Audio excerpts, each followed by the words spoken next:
Could Damian Lillard be one and done in Milwaukee? After an all-in trade and a controversial mid-season coaching change, not to mention the aging supporting cast around Giannis Antetokounmpo, the Bucks enter the playoffs with as much pressure as any team. Another disappointing postseason, let alone another first-round flameout, could spell the end of the Lillard era before the team even gets off the ground.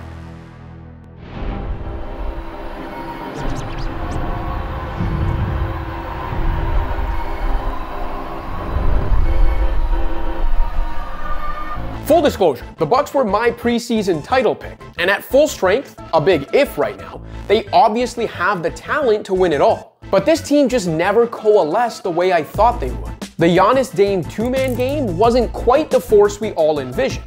The team's offense was good, but not great enough to mitigate a defense that underperformed already modest expectations. And as a result, the Bucks traded for and are now starting Patrick Beverley. Even the mid-season coaching change came with mixed results, which I guess shouldn't be that surprising. At the time, we discussed how, while somewhat defensible, replacing Adrian Griffin with Doc Rivers was at best confusing.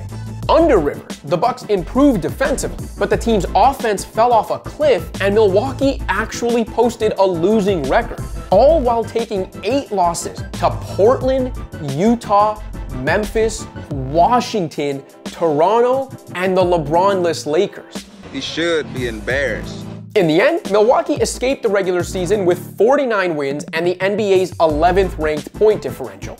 A fine season if you didn't have championship aspirations. To put the Bucks' solid yet unspectacular campaign in perspective, no playoff team won fewer road games than Milwaukee. Now you can point to the star talent atop the roster and the Bucks' performance with the team's best players on the court as potential indicators of postseason success. But there just isn't much precedent for a regular season team this mid winning the title. Only 8 of 77 NBA champions have posted a worse record than the 2023-24 Bucks. Only 5 have posted a worse point differential, and no champion has done either since the 1995 Rockets.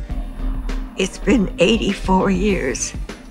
All of which is to say, the reality and results awaiting Milwaukee in the playoffs won't jive with the expectations that ownership, the front office, and fans understandably have for this squad. The pressure is real and unmatched. Sure, the Celtics just had one of the most dominant seasons in history and still haven't won during the 2Js era, but Boston's All-Stars are in their mid to late 20s. And yes, there's a ton of pressure on the Suns to win after everything Phoenix gave up for Kevin Durant and Bradley Beal. But those guys wanted to be in Phoenix, so I can't see it completely blowing up just yet. Like the Suns, Milwaukee doesn't control a first-round draft pick until next decade. But the Bucks' creaky and expensive roster seems more vulnerable. Remember, Milwaukee wasn't Lillard's first choice when he finally asked out of Portland last summer.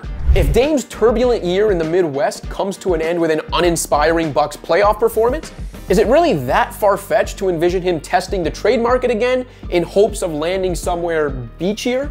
Lillard's trade value has taken a hit since last year, but that could open the door for Miami to actually get a deal done this time around.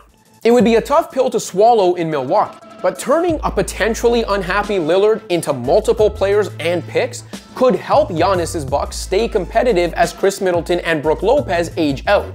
Perhaps this is all just a worst-case scenario, but have you watched the Bucks this season? The doomsday plot is starting to feel more realistic than Milwaukee's best-case scenario playing out this spring.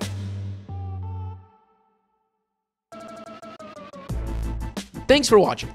If you liked this video and want to see more content like this, be sure to hit that subscribe button.